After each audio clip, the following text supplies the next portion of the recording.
Chair.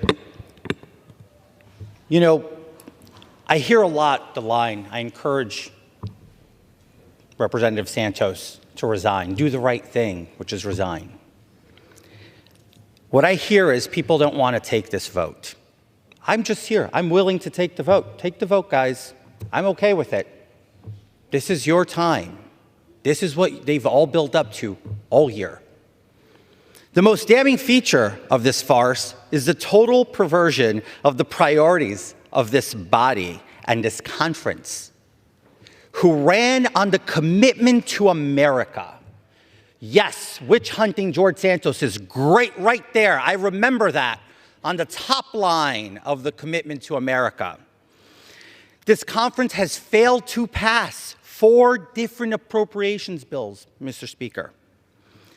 It had rules fail on the floor. We had members weaponizing the Rules Committee because it didn't do what they wanted. Our borders are wide open. It's no man's land, being run by NGOs. And yet, this Congress has now taken 3 measures and the insurmountable amount of time that goes behind them to expel a member duly elected by the people of the 3rd District of New York. You see, I didn't think that my tenure in Congress would be this way, Mr. Speaker. I came here to do work. I came here to pass and work on conservative legislation. I have a stellar conservative record that I am proud of. The work I've done in this body, I am proud of. The votes I've taken in this body, I am proud of. Every vote that I've taken that might have been against leadership, I stand by those votes. Not because I disrespect leadership, but because I want a more conservative agenda for our country. Now, I can't say the same thing about some of my colleagues, especially the ones most adamant to remove me, almost as if we remove him, there's no comparison.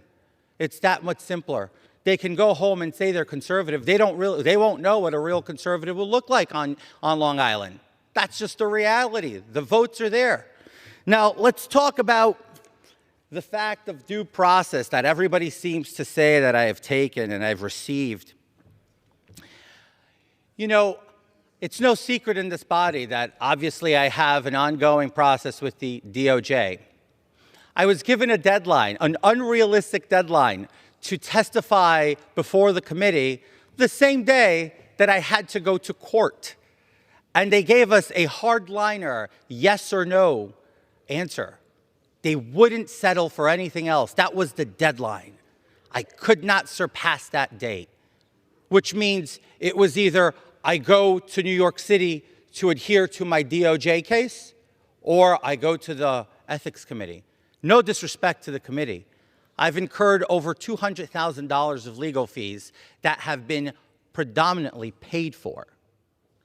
So to suggest that I have not complied with them is yet another lie. They have received every document they've asked, and documents we did not have, we have told them, we don't have them. We don't have access to what you're asking for. And they persisted and insisted in inventing documents, communication between myself and people that did not exist, thus communication, and we informed them. This was all on the record. But I rise and I question again to the chairman, will he set the record straight that his expulsion resolution contradicts the findings of his report? Which one is it? Am I guilty of a sexual harassment claim or am I not? The report says I'm not. His filing on this expulsion resolution says I am. That is a very serious allegation, one that I sought to see the end of, where the House, the Office of Congressional Ethics, sent a referral to the investigative subcommittee saying that they did not suggest further investigation into the matter because it lacked credibility. Yet, it sits on their expulsion resolution. I call that hypocrisy, more lying, more swamp behavior from this body. The same reason that Americans have no trust in this body, because unfortunately far too often, too many of our colleagues here will speak from both sides of their mouths without regard to who it might hurt.